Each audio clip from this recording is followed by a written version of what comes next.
In 1993, the New Hampshire International Speedway provided us with one of the most exciting races of the year, and with possibly Nigel Mansell's finest IndyCar victory to date. Today, the scene is set for another closely fought encounter around this 1 mile oval track, one which Mansell has described as very demanding but fair, and one which a driver can attack. Hello, Ben Edwards here to introduce the Slick 50 200, and trackside my colleagues Paul Page and Derek Daly will guide us through every step of the race. A race which Penske have yet to add to their tally of wins, but with a red and white car on pole, surely today could be the day. Well, it's not the championship leader and winner of 6 races so far this year that's taken the pole. It's Emerson Fittipaldi taking his first pole position of the 1994 season, and the winner of one of the earlier 1 mile oval races at Phoenix, and his only win in fact of the season on the near side. So a better qualifying performance this from Mario Andretti, 5th fastest. He's been qualifying better on the oval tracks this year than the road circuits. Qualified 4th at Phoenix and 5th at Michigan, and now 5th here as well. So hoping for a good final result here at New Hampshire, his last race to be held on this circuit.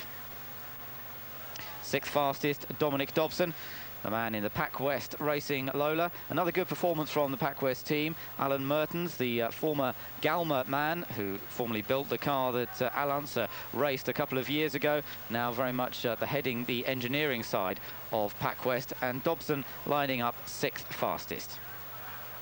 He finished 3rd place at Michigan, remember, a few weeks ago, so perhaps Dominic Dobson, if he can repeat that sort of performance, well, he'll certainly move himself up the championship table. He's only 18th in the series at the moment.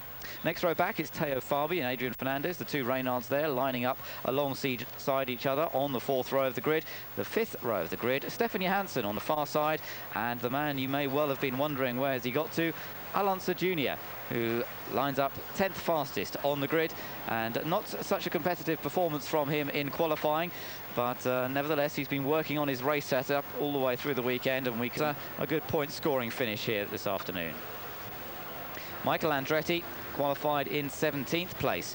So Michael Andretti struggling. He finished 2nd here in the first race that was held at New Hampshire 2 years ago, involved in a big battle with Bobby Rahal on that occasion. But Michael Andretti certainly struggling in qualifying so far over the course of the weekend. 17th fastest. He was hoping for better things. Obviously, start your engines signal is given, and the cars in the pit lane fire up, ready to come out for the first of 3 parade laps. There'll be 3 laps behind the pace car. So let's just take a quick look at the grid once again. On pole then, Emerson Fittipaldi with that new track record, a speed of 175.091 miles per hour. Lola Ford Cosworth of Raoul Boesel lines up alongside him, the pole sitter from Milwaukee earlier in the year. Last year's winner, Nigel Mansell, 3rd fastest in the Newman Haas Lola. Alongside him, the man he battled with last year, Paul Tracy. 5th on the grid, Mario Andretti in his final race here at New Hampshire. Good performance in the 2nd Newman Haas car. Dominic Dobson surprising people again in the Pac West Lola. Teo Fabi, fastest on the Friday morning. A good performance from him to line up on the inside of row 4. And alongside him, another Reynard, that of Adrian Fernandez, the young Mexican, in his first full season of IndyCar racing. Stefan Johansson in the year-old Penske lines up on the inside of row 5. And alongside him, the championship leader with 6 wins to his credit, Al Unser Jr. On to row 6, Jacques Villeneuve, the 23-year-old Canadian who's Rookie of the Year so far, and he lines up alongside Jimmy Vasser, a young American who's had a rough run of luck recently, but looking for better results. Robbie Gordon and Eddie Cheever make up row 7. Cheever making only his 2nd race in his return to IndyCar racing this year. And a quick look around the rest of the grid as well. Mark Smith and Harry Lyndike on that 8th row. Michael Andretti and Scott Sharp on row 9. 10th row sees former winner here at New Hampshire, Bobby Rahal, alongside his teammate, Mike Groff. Rahal announcing this week that he will no longer be running with Honda engines in 1995. Hiro Matsushita and Marco Greco on row 11. Scott Goodyear way down on row 12 with Willie T. Ribbs, with Johnny Unser and Ross Bentley on row 13. Maurizio Gutermin on the back of the grid with no time at all. 28th position given to Gutermin after those electrical problems in qualifying. So that's how the grid lines up then, and we get ready for the parade laps of this 200 lap event. It's a 1.058 mile circuit, just over the mile, and speeds up to about 185 miles an hour down the straights, and then slowing down for the 2 turns at either end. And certainly a very demanding racetrack. It's been recently resurfaced. It was resurfaced a few weeks ago. Penske team came along and tested soon after it had been resurfaced, and everybody basically deciding that it is faster now with the new surface. They seem to be able to get more pace out of the track, and certainly things looking very good indeed for the race. Well, Nigel Mansell was fastest on the Saturday morning session, and he's certainly looking very confident to try and repeat his victory from last year. Cars filling up this 1 mile oval. It makes the racing very, very frantic indeed. And we're going to go to Paul Page and Derek Daly to take us through the start of the race. And here we come as look at Adrian Fernandez loses it on the start, and lots of people, including Gordon, get in trouble. So it's no start. It is a yellow. Adrian continues on down the pits. And believe it or not, look at Robbie Gordon. He's undamaged, but he's backing down the front straight here, making sure he doesn't hit anything. Jacques Villeneuve and Arie Luyendyk are involved in the melee, though. Villeneuve's got some real problems to the front of his car that may take him out of the race, but let's not be premature with that. There's Robbie Gordon sitting in his cockpit. This morning, it was alluded to early, Arie Luyendyk sitting against the wall with a lot of damage. Not hurt, he just can't believe it. Villeneuve went absolutely head-on into the concrete wall, and that's why you see that resultant damage. But Gordon may have got away with it. Here we go. Fernandez started it. Adrian Fernandez clearly dropped the clutch, broke the rear wheels away, shot right across the racetrack, and believe it or not, has fully escaped as he comes down the escape road with the Budweiser car. Here's another angle here. Oh, boy. Luyendyk was an innocent bystander there. He got dragged in with Villeneuve. You could hear the impact as Villeneuve clouted the concrete wall. Looking at it again, slow motion now. Again, watch the green and red car of Adrian Fernandez. His best starting position on an oval ever. He's in 8th place. Villeneuve avoids him. He gathers up. Arie Luyendyk there. Villeneuve got 2 big hits, and it looked like Robbie Gordon actually took a simple avoiding action, and I believe he may have escaped any contact whatsoever. Look at Luyendyk. Luyendy's car with damage. Villeneuve already out of his car heavily damaged on the front end, so no start here. Yellow flies, the field circulates, and we'll be back with more from New Hampshire. Has really got underway. The green flag was waved to start the field off, and immediately an incident which Adrian Fernandez basically caused by losing control of his Reynard as they accelerated out of turn 4.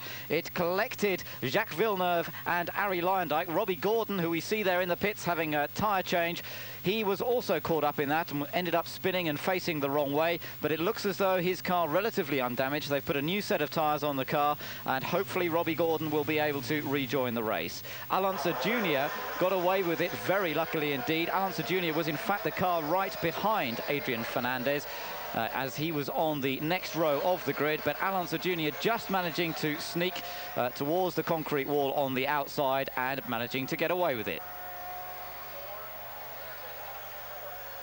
Forsyth Green Racing did have a good opportunity there. At least the good news, as we reported earlier, is that he will be back for at least another year, if not several. Let's go back as Robbie Gordon comes back in after a lap checking that new nose. Let's just listen to Adrian's engine here.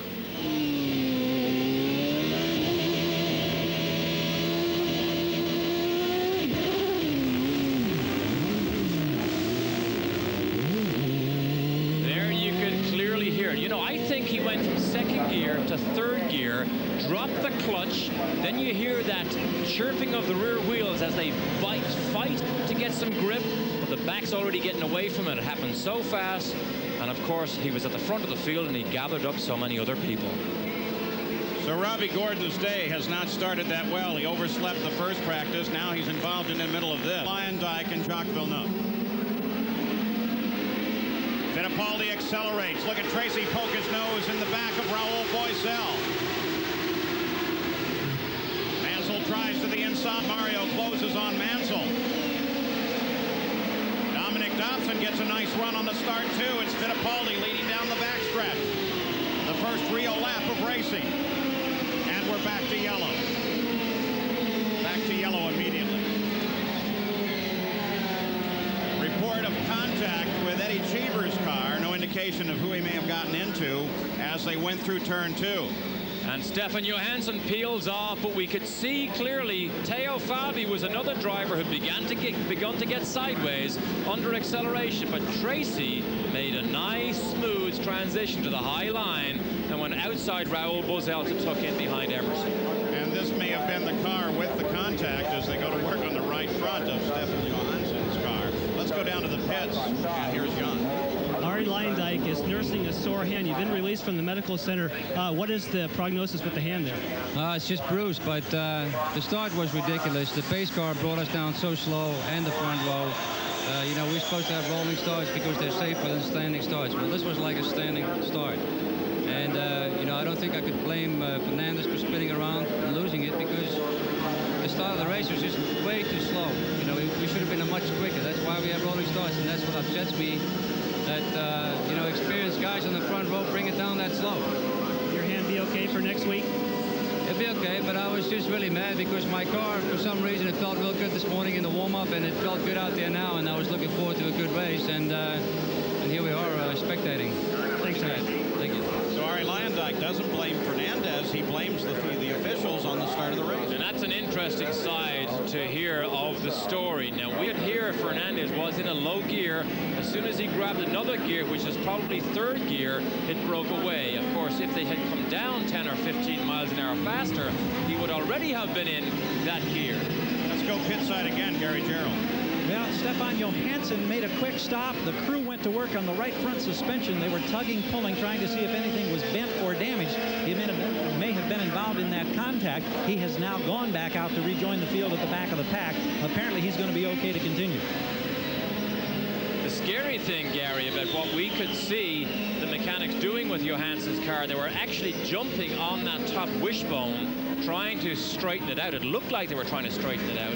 Now, the stresses and strains that you get on high-speed ovals like this, that will be a worrying thought for Johansson. In fact, down the front straight here, as we look out of the commentary box in the booth here, he's actually yanking the car backwards and forwards to see is everything strong enough to compete the race here. So the way they will line up now with 11 laps complete, Fittipaldi, Paul Tracy, Raoul Boesel, Nigel Mansell, Mario Andretti, the top 5. Then Dominic Dobson, Adrian Fernandez, Al Unser Jr. in 8th, Teo Fabi in 9th, and 10th is Michael Andretti. They're going to give Robbie Gordon a black flag stop-and-go penalty for passing in the pit lane. We come back to speed. Look at Tracy. Tracy drops to the inside. Looks to block Fittipaldi getting into the corner. Fittipaldi won't have it. Boesel closes. So does Nigel. Brave move by Tracy. Whoa, another car spins it. Whoa, and that's a serious. Looked like Johansson. One of them upside down. That's one of the Pac West cars. We can see it's a Pac West cars. Huge crash on the back straight. The field comes to a stop again.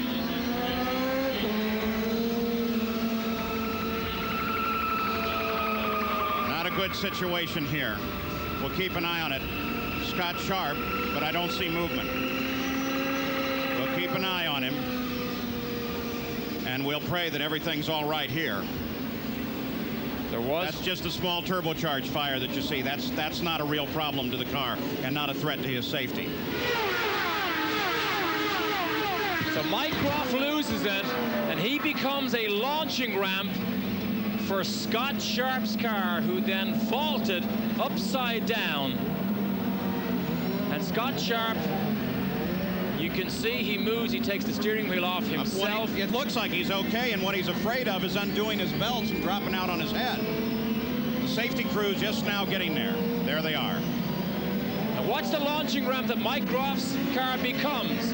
Sends him upside down in a frightening, sickening succession of rolls, and thankfully you dissipate energy when you have crashes like this as you roll down the racetrack, no matter how spectacular it looks. The safe cruise They are there, and Scott Sharp, thankfully, we saw him motioning to the safety crews to say he was okay, but possibly unsure how to extricate himself. Mike Groff slid off the course and backed into the wall. His car along the inside. You talk about courage. Look at these crew members. You don't know what's there. There could be methanol spilled. You don't know the structural integrity of that car. IndyCar safety team is excellent. The scariest thing for a driver when you have a crash this big and you're upside down is fuel spillage. You are virtually trapped, and all sorts of thoughts begin to race through your mind, particularly about the fuel spill. So Scott Sharp, in his rookie year, lives locally here in Connecticut, has lots of family and friends here supporting him. He only qualified 18th. But his car owner, who we just got a shot of earlier, Bruce McClaw, will be thankful that his driver is okay, because racing cars are disposable items. Always replace them. We saw Bill Luchow there kneeling down on the side of the car, give a thumbs up back toward the medical team. I'm sure that means it. Just what we see. He's okay. He's not okay. He's fine. Unbelievable. He is getting a standing ovation from the crowd here on the front straight, because they just realized, it's in full view of everybody here, they just realized that he is safe, and that is the #1 thing that's important here. Here's Robbie Gordon's view of the situation now that we know Scott's okay. This is turn 2. There's Groff loses it. There's the launching ramp. Oh, goodness. Whoa, Robbie Gordon. I think Robbie got tapped in it. I think I heard an impact. Yeah, wheel-to-wheel contact, an open-wheel car, causes some of this launching that we see with Scott Sharp. Young Scott Sharp from up here in New England, smiling after that harrowing experience on the backstretch here in the Slick 5200. We'll be back. So that 50. So there you can see the positions after 15 of the 200 laps. But what an incredible incident there, and aren't we all just so thankful to see Scott Sharp climb out of that car after that horrific roll down the back straight. There is Mike Groff's car being attended to. Mike Groff, the first car to slide out of control. Mike Groff basically lost control of the number 10 Motorola car, and Scott Sharp had nowhere to go but to hit the side of that car, which launched him up into that series of frightening rolls. But just once again, the testament to the strength of the modern Indy car. The carbon fiber chassis that surrounds the driver is immensely strong, of course. And here we're just taking a look at another little incident, and it looks as though that could have been Johnny Unser, or was that Stefan Johansson? A little difficult to tell there exactly what happened. That was a separate incident, obviously, altogether different. It looked like suspension failure on that car. But for Scott Sharp, I'm sure that he is feeling very grateful at the moment to all the designers and engineers at Lola who have built a car that was able to withstand that sort of horrific accident. And great to see him getting out of the car and walking away. Well, that certainly is quite an eventful race so far. Let's go back to Paul Page and Derek Day. Watch here. One complete turn of the roll bar. Maybe does not actually hit the ground. Now he's firmly on the roll bar, but you can see the driver as Groff spins down to the inside. Scott Sharp protected in that survival cell that is the IndyCar cockpit as the rest of the car breaks up. Just what you like. Now watch this here. We'll stop the video and show you how Scott Sharp had no option but to hit Mike Groff. There's Groff. Groff spins backwards. Let it run another little piece. Now stop right there. Now Scott Sharp has elected to go to the outside. There is no room. Roll the video. He now becomes a launching ramp. Wheel to wheel up over the top of it. That is our unmanned camera there, thankfully, as this is flying shrapnel, still doing maybe 125 miles an hour. Well, and you know what we can't avoid here is how close Mike Groff came as the back of the car passed over the top of his cockpit. He may have, in fact, been in greater danger. Now you see it from Robbie Gordon. You see how close he was. Gordon goes left. Watch this. Look at Groff right side. Boom. See, he hit him? I think he did. I don't know whether he hit him or not, but it was close. let's go to the pits again. Jan Beekes. Well, the team owner of that car is Tom Armstrong. Tom, horrific crash. You could see it from this point. The good news is he's okay. Any indication from Scott on the radio or anything about the incident? No, Scott was just complaining that somebody had spun and he got into the wall and got upside down. But I don't know any details on it. Scott talked all the way through it, so he's okay. He had his finger on the radio button. What did he exactly? He was upside down, flying through the air. He had his finger on the radio button. Explaining to the crew where he was and what was happening. Wow. Interesting. Thanks, Tom. You're welcome. Raul Boesel in third and Nigel Mansell in fourth. We're going to go back to our American trackside team. We've just gone green here in the Slick 5200 at Loudon and actually got a full lap into the record book under green. Look at Raul Boesel as he challenges second place Paul Tracy. Tracy comes off the wall, dials down to the middle of the track. Boesel tries him down on the inside. Here's another note for you. Despite all those little increments of green, 3 different increments of green before, Michael Andretti started 17th and is now up to 6th. Raul Boesel, the guy of the moment, as he continues to try on Paul Tracy. Trying to force the issue down on that inside line. Tracy, look, he comes down to the middle of the racetrack, making it more difficult for Boesel. Tracy tried to hang on to Emerson, but then got embroiled in his own battle with Boesel, and that's the 2 Newman-Haas white cars behind, being led by Mansell. So Raul Boesel has been so close so many times before, is now on the edge of desperation at scoring a victory in the IndyCar. And every crew member up and down the line will say if anybody deserves a win, it is Raul Boesel. The leader of the race is Fittipaldi. He just cut the fastest lap of the race at 163.1 miles an hour. Mansell and Andretti run 4th and 5th with Andretti closing. And Mario has been fast here all weekend. In the test here just after Toronto, Mario was the fastest car here and has been fast every session. Has blown 2 engines though right before qualifying. One went on Friday, so he is looking for reliability today. Matsushita pulls down to the inside. Maybe the onboard cameras will help us tell, but we're getting a lot of reports of moisture around the track. Your onboard Nigel Mansell back in 4th place, and nothing real obvious here. So if there is moisture, it's very humid here, so it may be in times actually difficult to tell. Back straight, 195 miles an hour they pull in top gear. Get on the brakes, not hard, just brush them. As they exit the corner, 155 miles an hour here, and then they accelerate.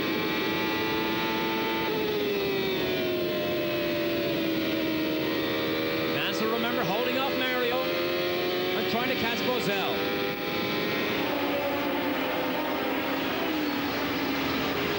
Nigel Mansell closing just a bit now, 4/10 behind Raul Boesel, who is trying to close on Paul Tracy. Mike Groff also involved in that earlier accident. He's with Gary Gerald. Indeed, a quick word, Mike. You've been released by the safety folks. We know that you're okay. What happened? You were saying this set up on the first turn? Well, actually, things got a little bit jammed up going into 1, and everybody seemed to be packing up low. And I went on the high side, and Scott Sharp and I touched wheels going into 1. And that kind of got me moving a little bit through the corner, and I ended up spinning on the exit because of it. This is a big crash, but I guess it's probably not as big as the one you endured at Indianapolis. We definitely had problems there, too, and it's unfortunate because the Motorola team did a great job getting us in the race. We had a good warm-up, and, you know, it's unfortunate. I think it comes down to, you know, that's racing, but, you know, things got a little close and we got pinched off. Thank you, Mike. Paul? As the leaders on lap 33 begin to overhaul traffic, Raul probably had his best chance at Tracy just a few seconds ago. Couldn't get the job done. Now he closes back in. Still plenty of traffic ahead. And Boesel may be mindful that he flew off the road here while in contention last year, exiting turn 2. You have to be careful. But the traffic that we see, the leading cars pick its way through from here on in is what Loudon, New Hampshire racing is all about. That's Al Jr. trying to force the issue with Michael. Al Unser Jr., remember, started back in the field. He did that at Milwaukee and won. He's alongside Michael. Mauricio Gugelmin, Michael's teammate, is actually the slowest car in the field at this point. They overhaul him, and Michael ducks in behind little Al. And you can clearly see there that Al Unser Jr.'s Penske out Traynard. Michael was in the lead. He was on the high groove. Probably experienced push or understeer. Al Jr. comes down the inside, plants his foot on the floorboards, and away he goes. Look how much he pulls out in a lap and a half. Al Unser Jr. now charging up through field, runs in 6th place. Michael Andretti is 7th. Dominic Dobson setting up just behind Michael Andretti now and beginning to challenge him as Al Unser Jr. runs all alone, trying to catch up to Mario Andretti. Al Jr., the championship leader, had a very poor performance in qualifying. He qualified just after the modified cars here on Saturday afternoon. I think that put him sideways a little bit because of the 3 Penske cars. He qualified all the way down in 10th place. Not very good for the championship contender. At the top of the field, it's Fittipaldi, a second and a half ahead of Paul Tracy, then Boisel, then Mansell. Here's something we've added this week for you to try to give you a chart entirely down through the field. The car number is after the driver if you want to make your own chart on this, or look for your favorite driver. We'll try to go back to this a number of times during the race. That's a little bit of you asked for it, you got it. So Al Jr. now mindful of the championship. He is one of the masters at understanding that to win a championship, it starts in March and doesn't end till October. Spectacular performances on the day is not his style if the car doesn't have it in it, as Eddie Cheever moved aside. Cheever, we don't see any damage. I didn't see any pit stops after that reported contact earlier with Stefan Johansson. Eddie Cheever on the side pods of his car is carrying the number 28. Get well Ernie, of course, referring to Ernie Irvin and his terrible accident yesterday in Michigan. Oh, Al Jr. taking advantage of traffic here. He's catching Mario. That's what he wants. Mario is in his sights. That's Mario right there. Can't quite hang on to Mansell. But traffic plays such a huge role here at New Hampshire. It gives us tremendous racing. Little Al reels in Mario Andretti. Down the backstretch. There's Mario. Little Al closing. Almost on top of him. The battle will be for 5th. There it is. How quick is Al Jr. when he runs by himself? He just set the fastest lap of the race. Over 164 miles an hour average. That's just the average. The entire front end of the field now begins to close up. Fittipaldi, Tracy, Boisel, Mansell, and Andretti. Pretty soon they're going to be running all together. So many cars this weekend under the existing track record set last year. Now the track has been resurfaced, but many people think that the softer compound Goodyear tires. Here comes Al Jr. on a slingshot. Little Al tries to move under Mario. Mario brings it across and keeps him back. Little Al loses a little momentum there, comes high off of the corner. I mentioned the Goodyear tires. The compound is softer, but it does go off a little bit quicker than what they're used to here. Mario will not be easy to pass. Little Al tries that approach down the inside again. Again, it doesn't work. He tries to pick up momentum on the exit of the corner. Again, he comes to the inside. Oh, force the issue down the inside. Now look at this. The handling of the Penske is much better through and off these corners. That's where he seems to gather up momentum and catch Mario. However, when they get side by side, that Ford car still seems to have the legs on Al Jr. down these straights. That's where Jr.'s quick. Look at the slingshot. Emerson Fittipaldi and I were talking about that yesterday, and Emerson finally looked at me and says, what do you think Ford is actually doing with that engine? It is powerful. At the front of the field, Fittipaldi and Tracy, with Tracy trying to move outside of Fittipaldi. Oh, there is racing room. You do have 2 distinct racing grooves here. Emerson holds the inside. Tracy makes it. Tracy, stay there. Look at him just whip around the outside and pick up the lead of the race. Paul Tracy in front. Boisel closing. Mansell closing. They're in traffic again. Here we go again. Everybody's all crowded in the one piece of racetrack, but Tracy, who has such an uncertain future as we speak, is the man who takes control. Now Boisel attacks his countryman. The view from Mansell's car, the left-hand side. Boisel dials way to the outside. Mansell comes inside of Mark Smith. Second, third, and fourth, all in a line here. Boesel is quicker. Look, Boesel quicker moves to the outside around Fittipaldi. Can he hold that position? He'll trap him behind the slower car of Gugelmin. So clearly you see the good handling Emerson enjoyed. Look, he's in trouble. This. Here comes Nigel on the charge with Fittipaldi. So the leader of the race is now moving steadily backward as Mansell gets him.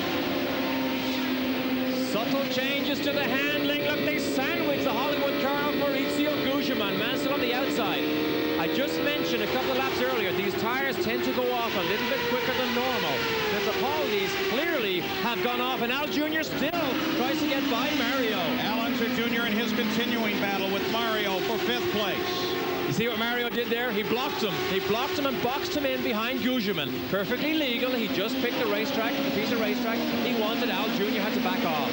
Think over his career now on his Arrivederci Tour, how many times Mario has seen these situations develop and how foxy he is. Now it's little Al down along the inside. Mario knew there was no chance to hold him back there. And so he lets him go. And Al Unser Jr. driving some superlative corners here. Closes now toward the front. And the radio frequency that we do monitor up here, Roger Penske just okayed Al Unser Jr. to slip down a gear to 5th and to go ahead after Mario, and he gets Emerson also. Little Al takes Emerson. So now he moves into 4th place. Nigel Mansell is the next in his line. And it's a compromise when you set up these racing cars. If they start with push, sometimes they go to loose. Look at this, has a little look around the outside. Mario works on Fittipaldi. Are we seeing two different strategies at play here? Has Fittipaldi decided to drop back, go ahead and let the lead run away? Well, no. He is definitely in trouble because he has dropped back way too fast. The decision comes whether he should go to the pit lane, and he does. Whether he will go to the pit lane right now and get a new set of tires on, or struggle with low speed, and obviously there's the decision made right there. So Emerson Fittipaldi grabs the pits. Look at the marks on the tires. Look at that, the black marks on both front tires as he grapples with what I think is a push or an understeer situation. Fittipaldi out of the pits, 4 new tires. That'll put him well back in the fight, but he had no choice.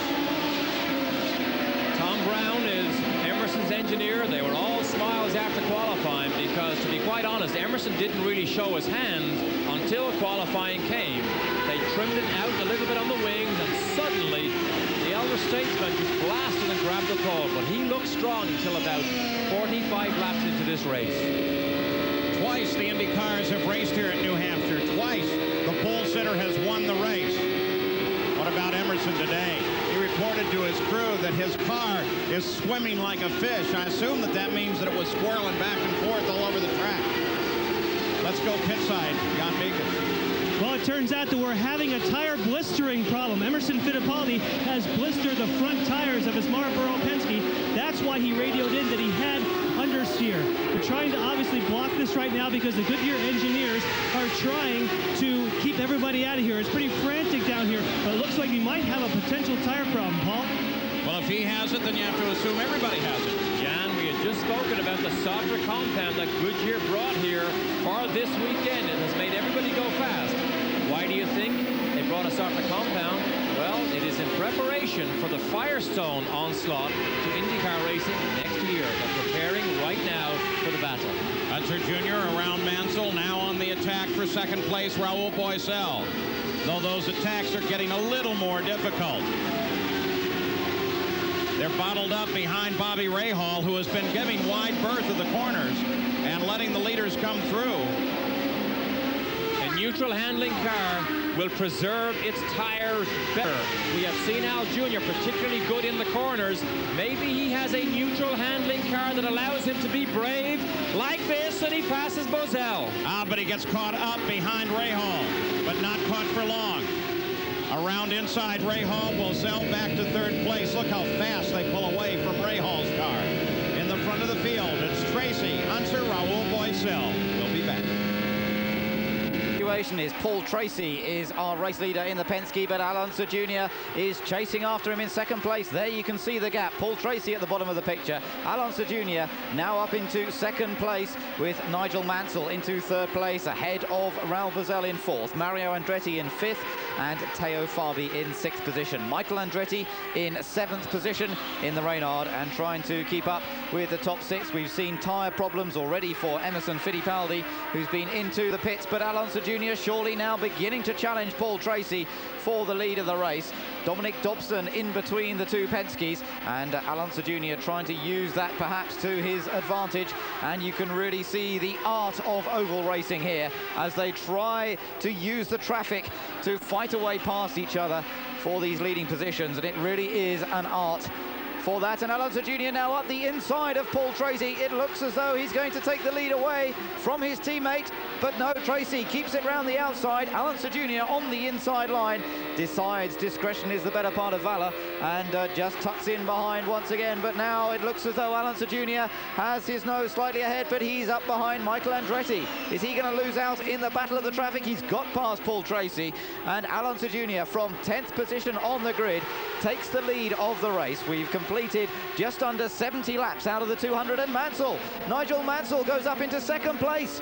Mansell takes Paul Tracy, so Nigel Mansell is right on the pace here as well, just as he was last year. Nigel Mansell putting in a superb race, and he is right up with race leader Alonso Jr., trying to work the traffic to best effect. On board with Nigel Mansell now, as he tries to find a way past and keep in touch with Alonso Jr. There is Mansell, there is Paul Tracy just in the background, now down to third place. And the battle continues for the lead positions. But Mansell looking as strong as we've seen him all year, really. We haven't seen him being able to take the fight to the Penskes in quite this manner before. And yet here he is, the winner from this race last year, obviously relishing the challenge on this circuit and trying to chase after Alonso Jr.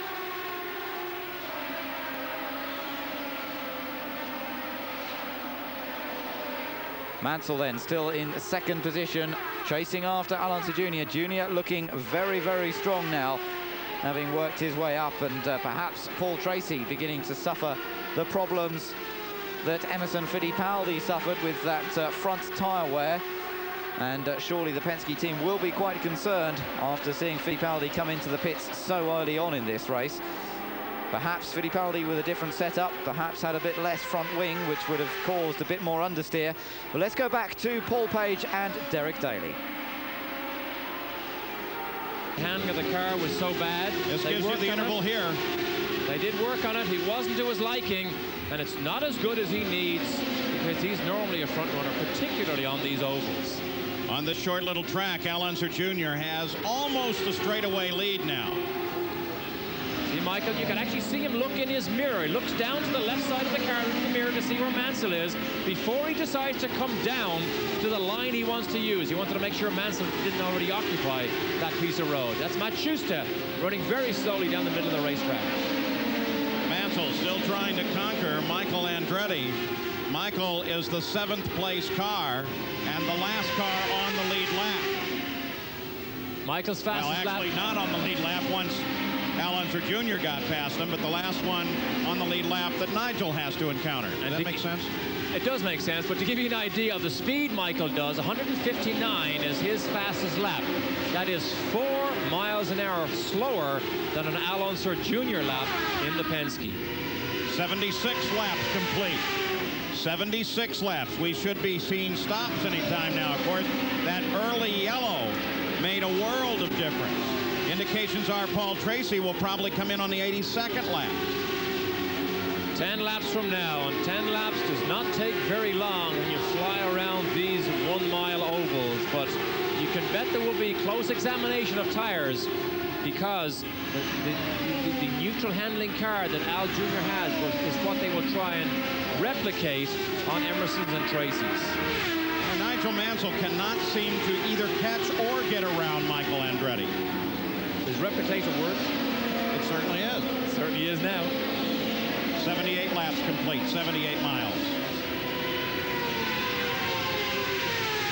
Let's go to the front of the field. Al Unser Jr.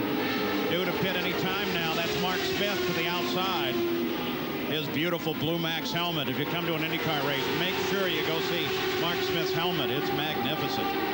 Al Unser Jr. on the backstretch. Due to stop any time now. Engineered by Terry Satchel.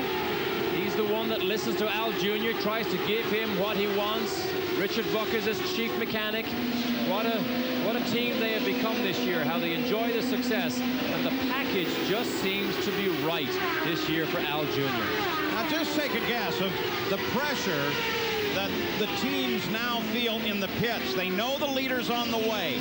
Little Al has been in a valiant fight that put him in the lead. Any mistake at all, a half a second, can blow this whole race. So the pressure now shifts from the driver and over to the crew, and it's tremendous. Jan Bikas is there. Al Unser Jr. brings it to a stop. We take a quick look. There's very small blisters on that tire, but nothing near what Fittipaldi had. It looks like this car, just like you said, gentlemen, is working fine. No changes on the front wing. Boy, that was a quick tire, so just waiting for fuel. Now Unser Jr. Whoa! Whoa! Well, I think there could possibly be a problem. When he stuck that thing in gear, it really made a gearbox-type sound. Keep an eye on Al Jr. That thing really slammed into gear. All right, we'll keep an eye on Al Unser Jr. This is Mario Andretti into the pits as fourth place. Stop routine for him. He lights the tires on the way out. Pit speed is 80 miles an hour, but Mario's down at the end of the pits. Paul Tracy now in, Jan. First of all, we saw the other Penske car. Now we see Paul Tracy. His tires were absolutely clean. Boy, that was a quicker pit stop for Paul Tracy. Boy, he lights them up. He's out of here, Paul. No gearbox sound for Tracy like we had for Al Jr. Terrific stop for Tracy. Nigel Mansell stays out, assumes the lead on the stops, but of course is due to come in as well. He's completed 83 laps under the green, and he's decided he can go further. And this is when you fully understand what teamwork means in IndyCar racing, because sometimes if you can't make the pass on the racetrack, your crew will actually help you make it out or in the pit lane. Vice versa, if they make a mistake, you can be in trouble. But Mansell, we believe, is on the way to his pit. Nigel Mansell due in now. Raul Boesel will pick up the lead if he does not come in. So the Newman Haas crew ready to go to work, and Gary Gerald is there. Tom Wirtz will wave him into position, crosses the yellow line. Now Mansell comes down pit road after Mario already made his stop. The luxury of a wide open spacing for the defending champion. He said last year this was one of the most exhilarating races of his career. It fell on his birthday. He'd love to get his first victory of '94 here today. Routine service. They'll go down a turn on that left front. They've done it. He's away in 14 seconds flat. Nigel Mansell rolls out, but Raul Boesel was out way ahead of him. He pitted simultaneously, but well back in the pits. There's Raul as he comes back up to speed, and Al Unser Jr. will come back to the lead of the race. So the first round of stops complete on lap 85. The early yellow being very helpful with fuel to the stops and turning this into a two-stop race. So now the key to seeing how well the crews did is how do your drivers come back out on the racetrack after their race for 2 or 3 laps. Clearly Al Jr. still in the lead. His crew did a good job, and an equally good job by Paul Tracy, although we thought he was maybe a second quicker during his actual stop. Yeah, but the job of the Dick Simon team, Raul Boesel, comes out of the pits in 7th place, and he is now just in front of the leader and in danger of going a lap down. But the stops did put 7 cars back on the lead lap, led by Al Unser Jr. We'll be back.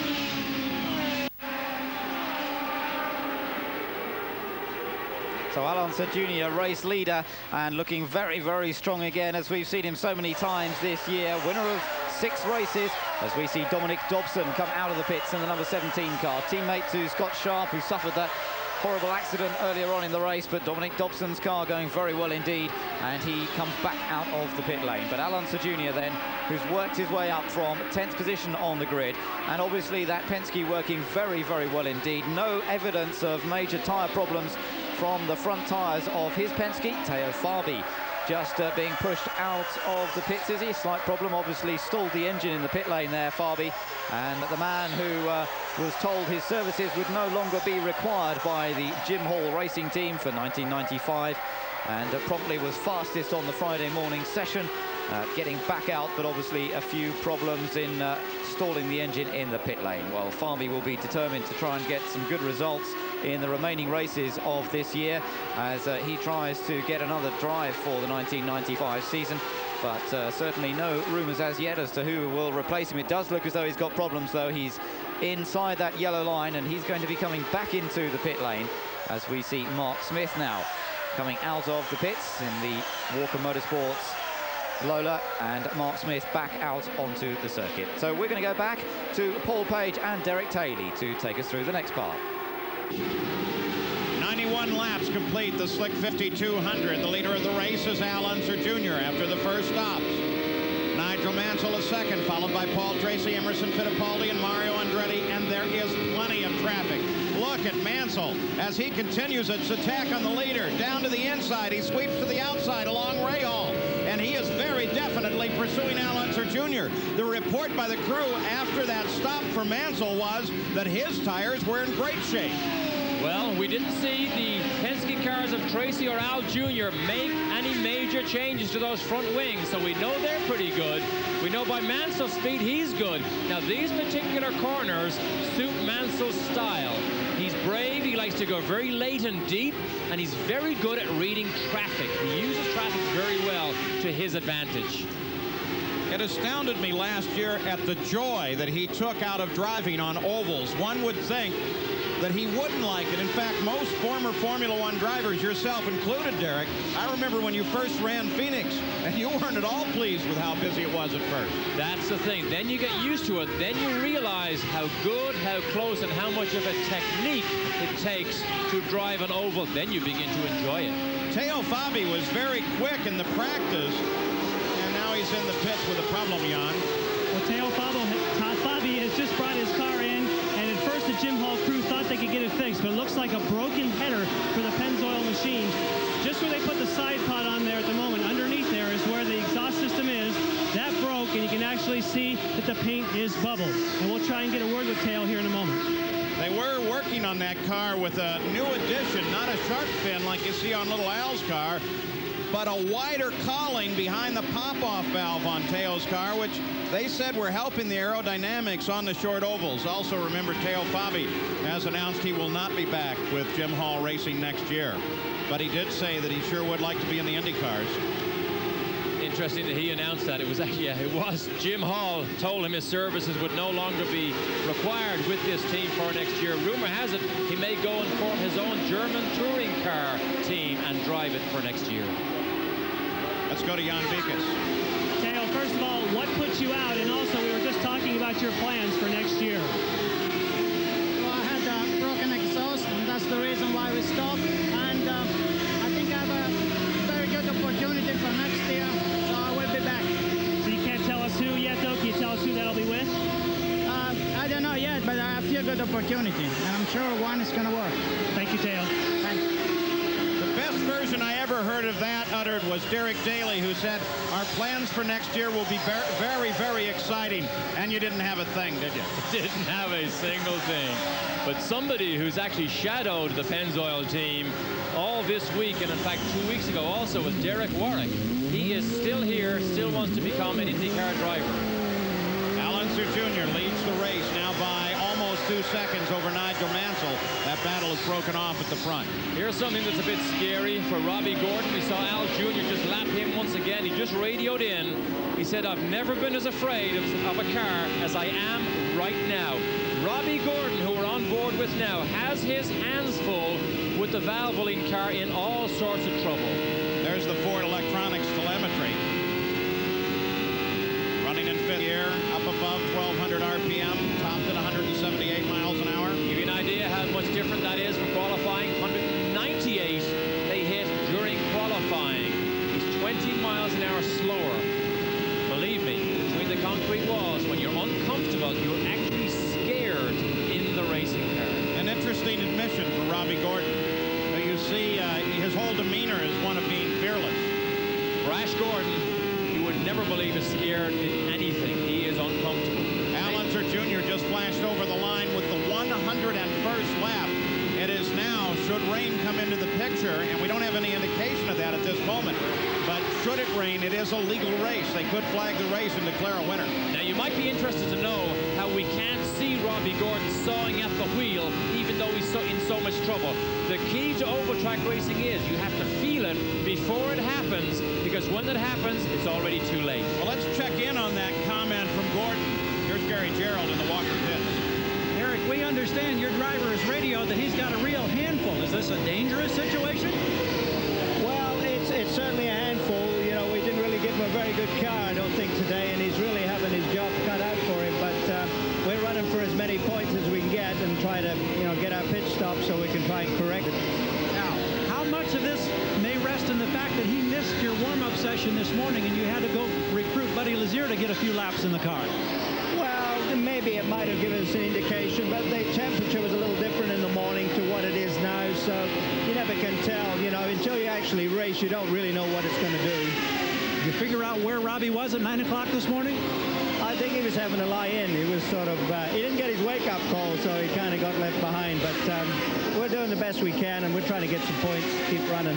Thank you, Derek. Been a crazy day for this team, Paul. Yeah, there is good news for that team, though. Starting 24th was another team member, Willie T. Ribbs. He now runs in 12th place. 105 laps are complete. Al Unser Jr., Nigel Mansell, Paul Tracy, Fittipaldi, and Mario Andretti, the top 5 as the action continues.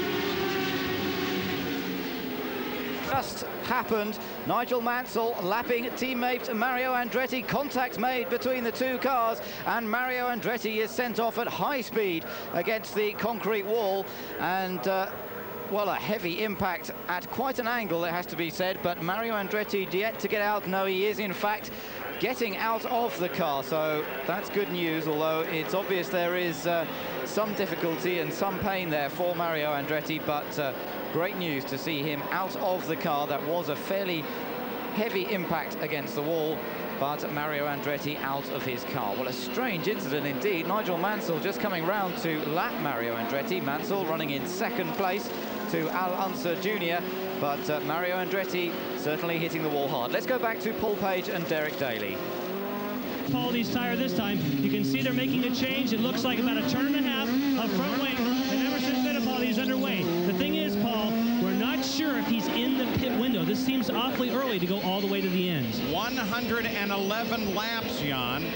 I imagine what they're counting on there is that this race has been punctuated by 4 yellows in the first 111 miles, and they're going to assume that there's going to be another one. Let's go back and take a look at the situation as Mario limps over to the ambulance. Watch Mansell's position on the racetrack. He's now side by side. He goes off the racetrack into the yellow. Now he can't make the corner. So look, he begins to come back over the yellow line. He comes up a full car length from the yellow line. Now, if Mansell got down there and didn't have the grip in the front, he actually slid up into Mario. But in fairness, Mansell was already ahead of Mario. I think Mario should have given him more room, and that accident may not have happened. He did have a nose in front of Andretti when they actually got together. So we're back under yellow. Al Unser Jr. leads it. Nigel Mansell is still in second place, but of course there is a question about the stability of Nigel Mansell's car. It'll be answered shortly. So the situation, certainly incident and accident all the way through this race. Look at the damage to the right-hand side of Mario Andretti's car. A very, very great deal of damage inflicted to that car when he hit the wall, and a strange incident indeed, as Derek Daly just pointing out. Nigel Mansell did indeed run a little wide, or come up over the yellow line, but then he was just in front of Mario. So the question is, should Mario have given him a little bit more room? Well, there's certainly no love lost between these two this year, and there's been a few incidents between them already. Remember back at Cleveland, where there was a bit of a coming together as well when Mansell was going past Mario Andretti, and that caused a few words to be said, and certainly Mansell and Andretti not the best of bosom buddies at the moment through the remainder of this 1994 season. G pace car has already accelerated on the warm-up lane down toward the pits. Al Unser Jr. has picked up the pace, and and we're ready to go back to racing speed. Allenser Jr. got a great restart there. Mansell in traffic trying to pursue. So there are some questions about this race car. He tapped his teammate Mario Andretti setting up this yellow. Here is Raul Boesel closing on him and blows him away pretty quick.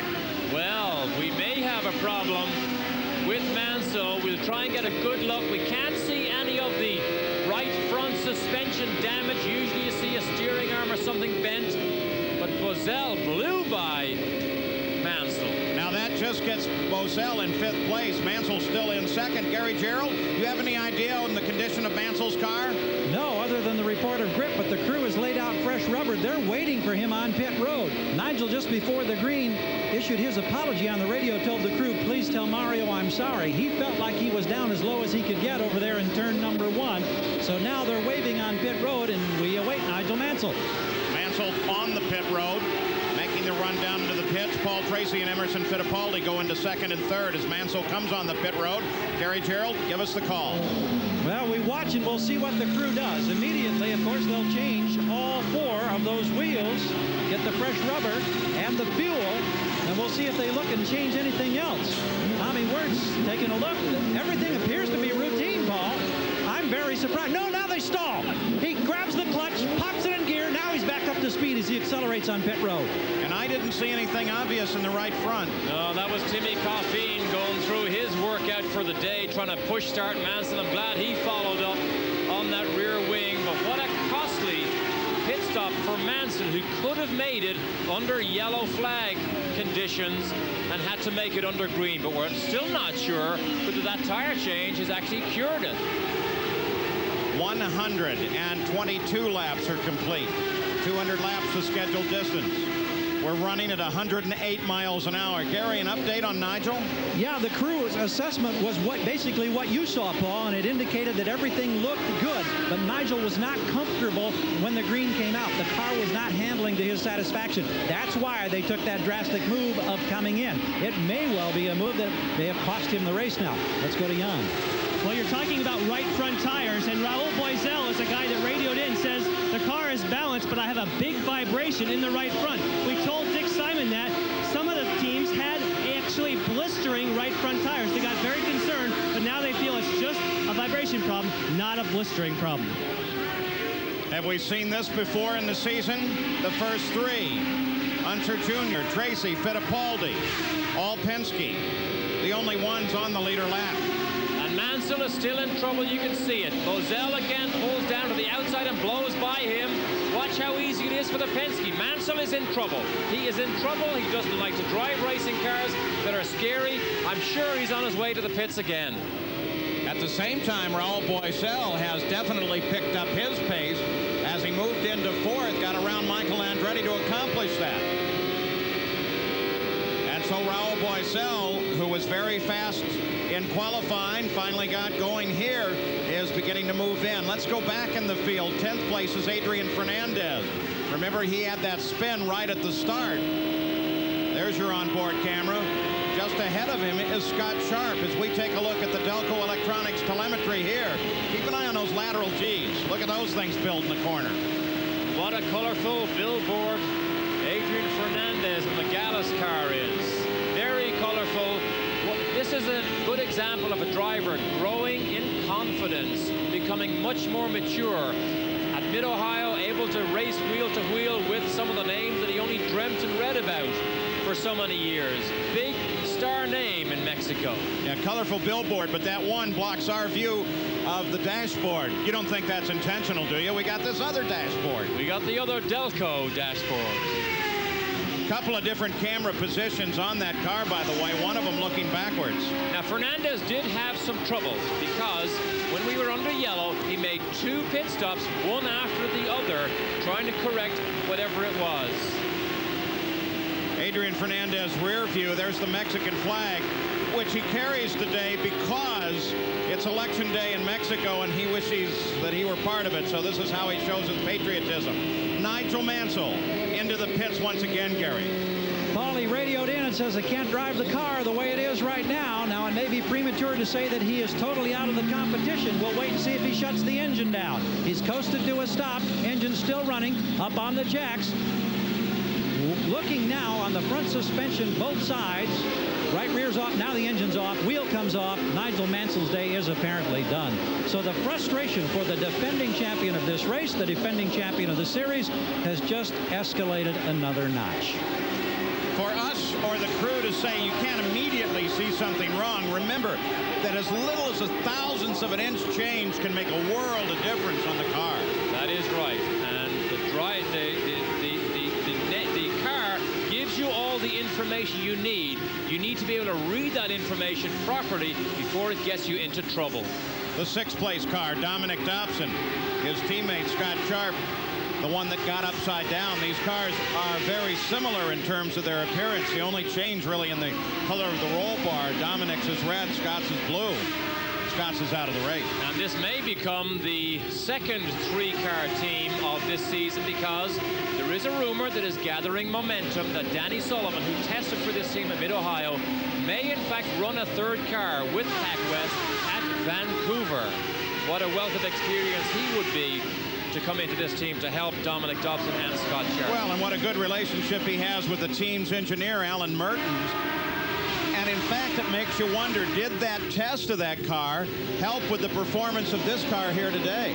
Possibly. When you come into a game like IndyCar racing that's as competitive and as difficult to succeed in, you come in with a totally new team, a new package, it is very difficult to be successful. John Anderson, who's the team manager, has done a very good job here.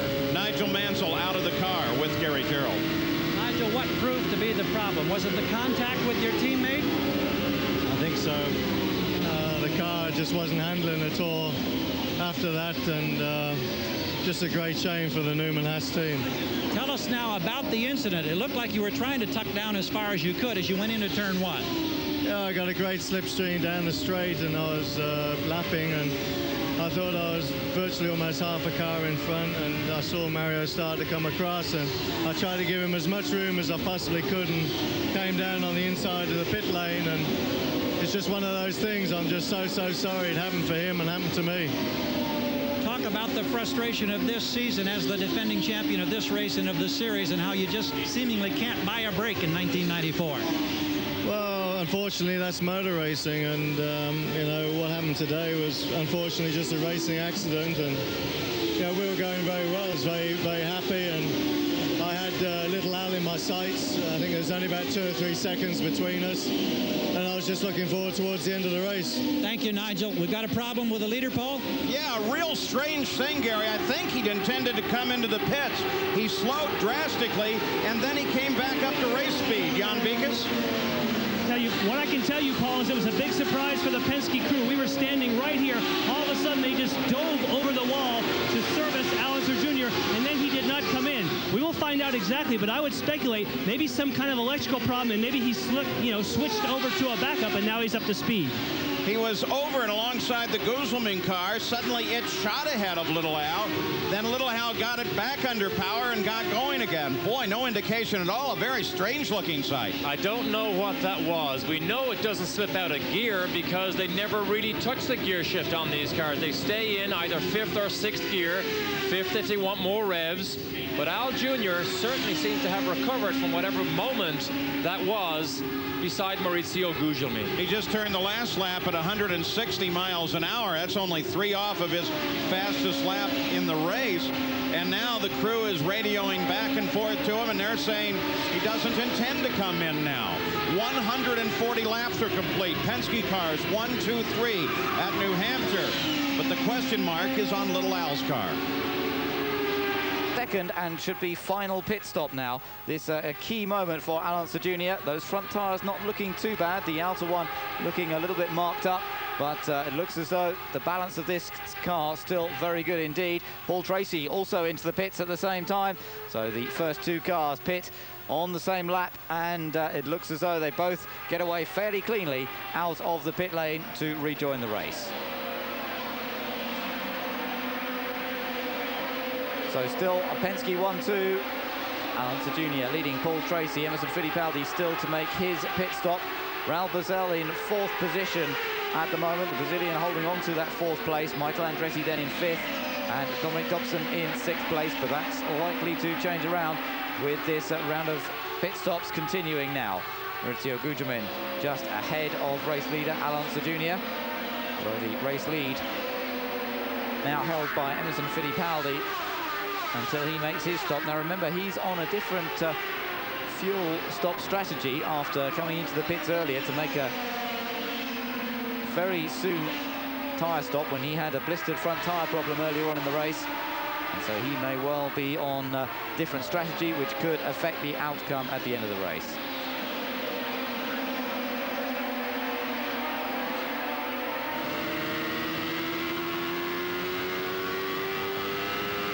On board with Maurizio Gugelmin, still trying to work his way up from starting at the back of the field, back with Michael Andretti. But let's go back to Paul Page and Derek Daly.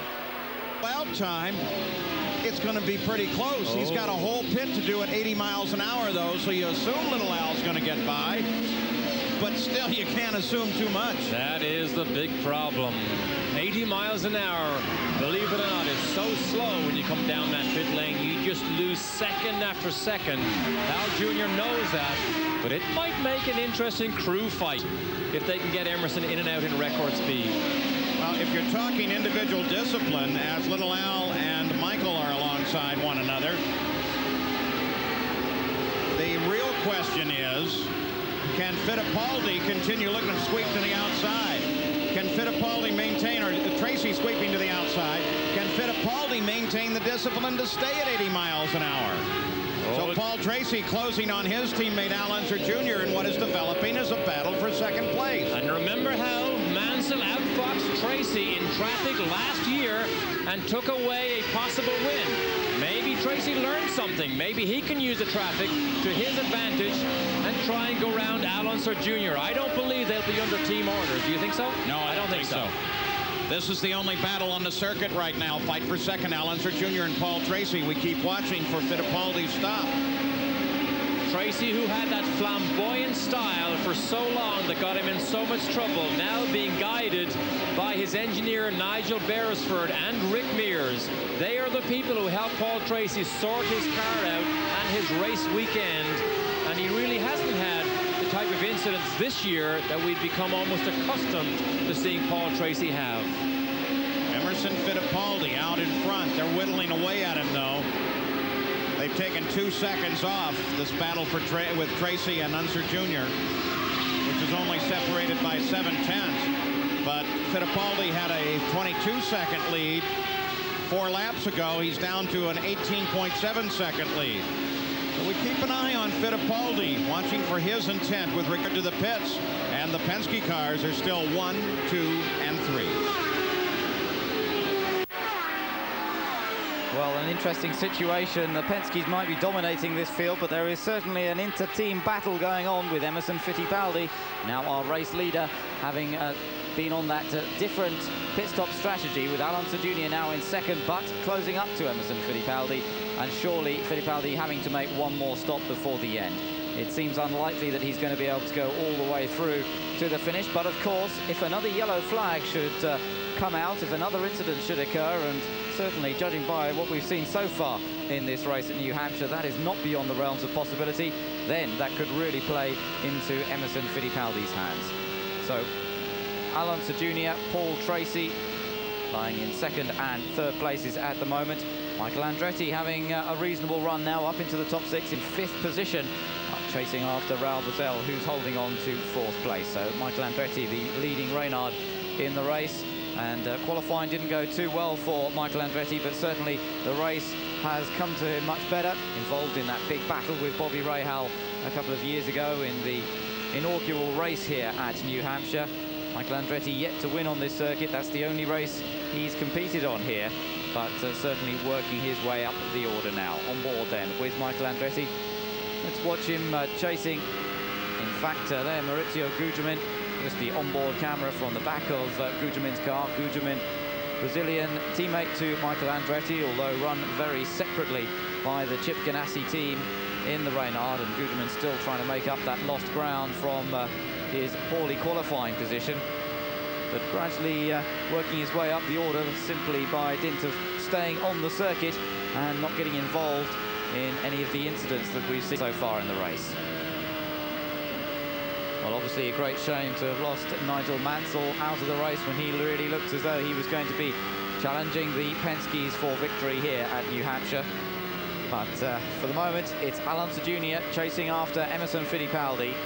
The battle for the lead between the two Penske's, with Paul Tracy right in attendance as well.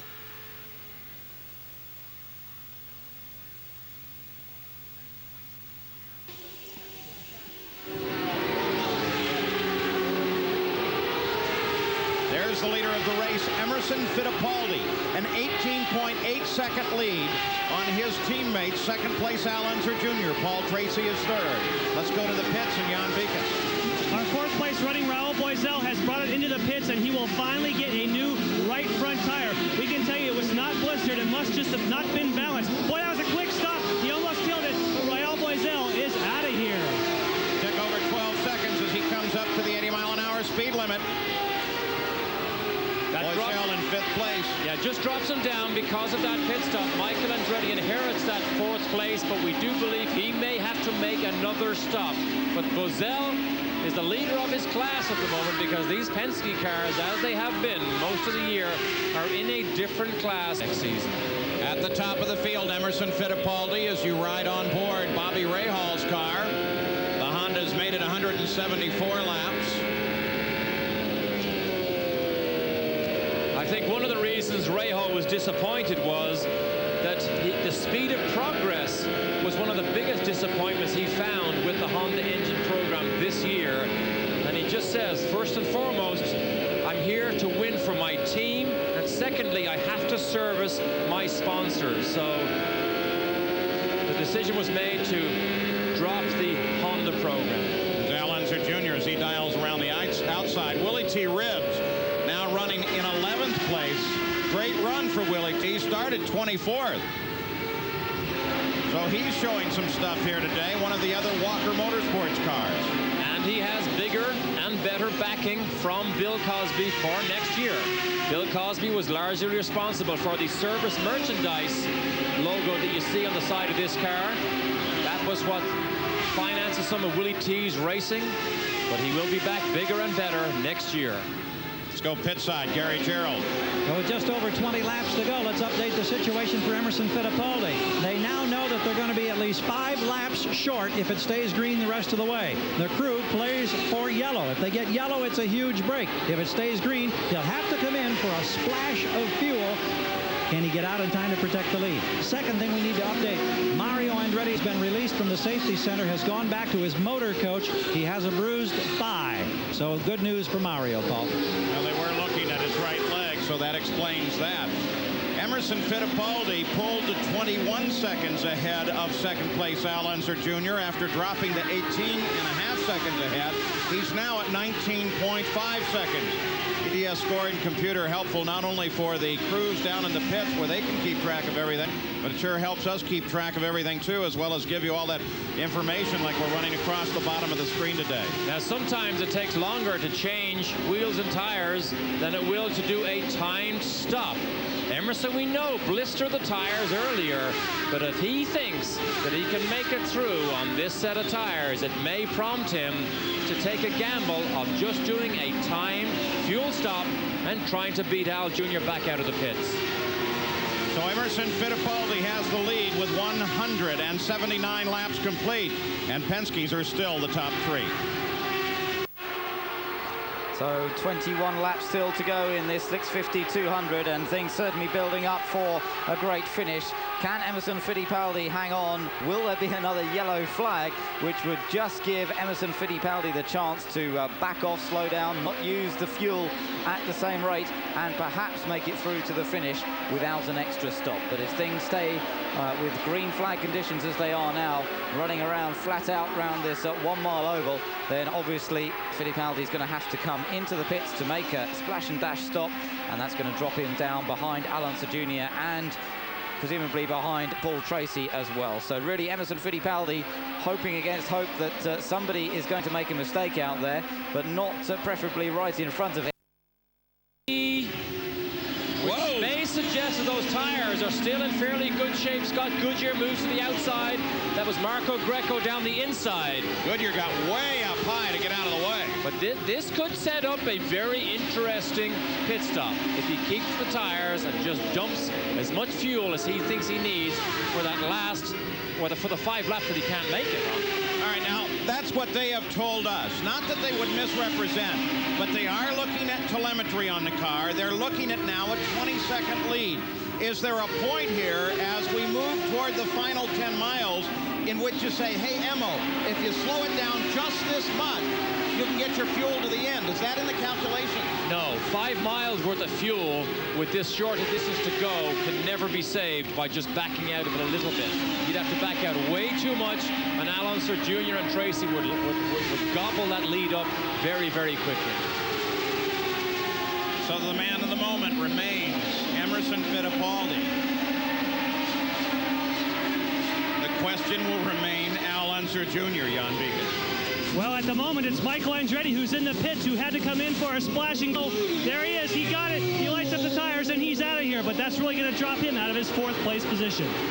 Came in 4th. Bosell was running in 5th. See if Bosell gets him as they come out of the pits.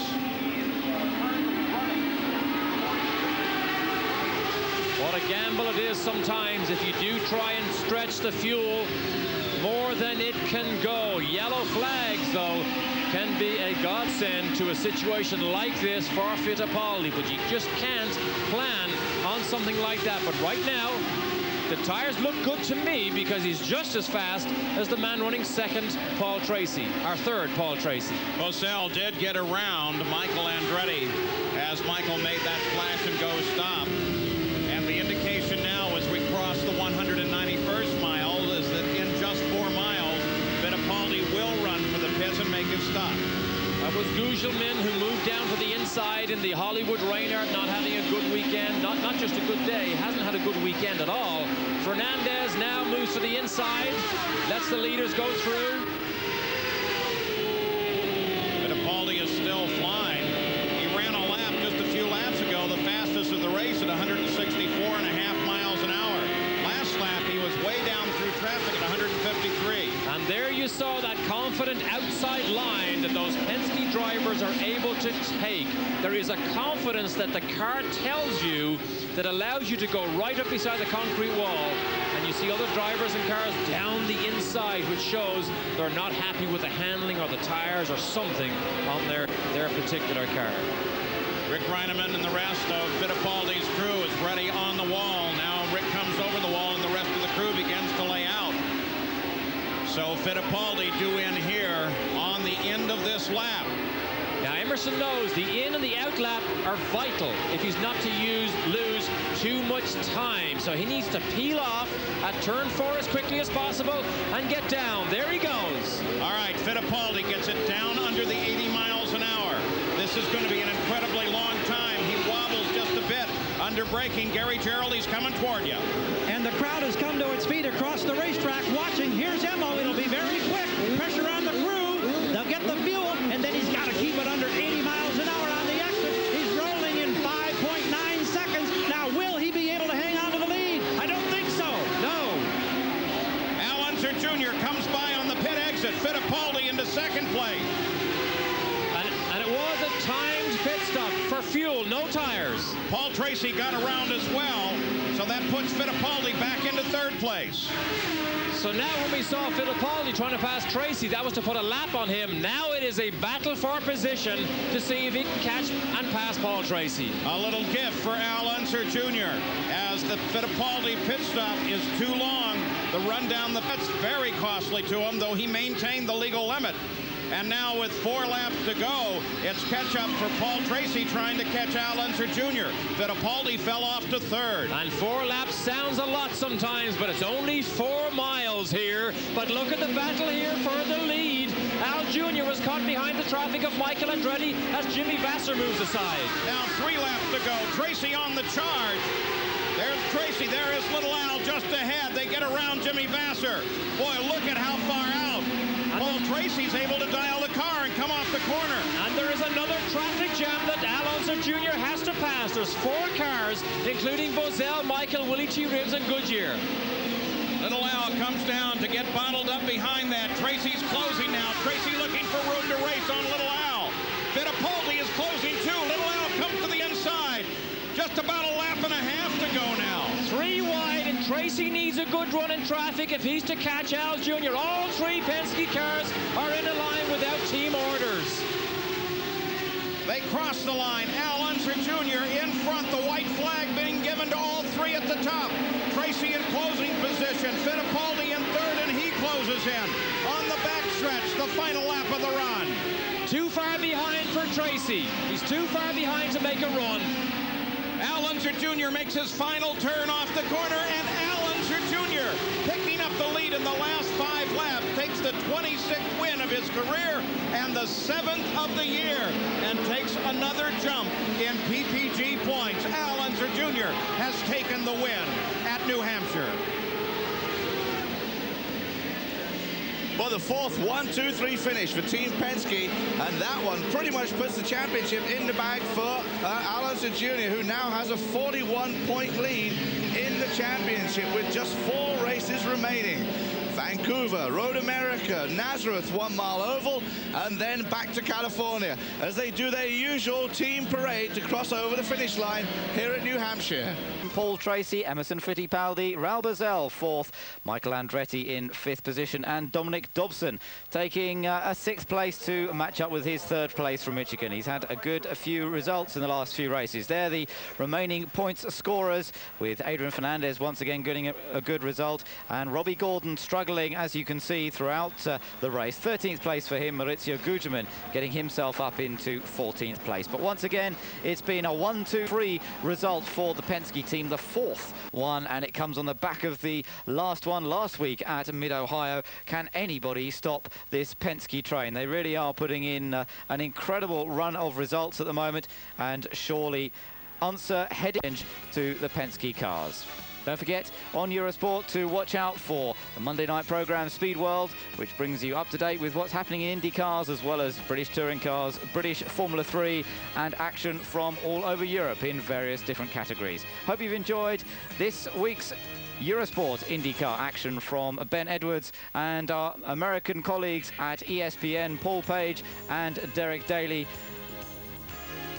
over in the United States. Goodbye for now, and see you next time from Vancouver.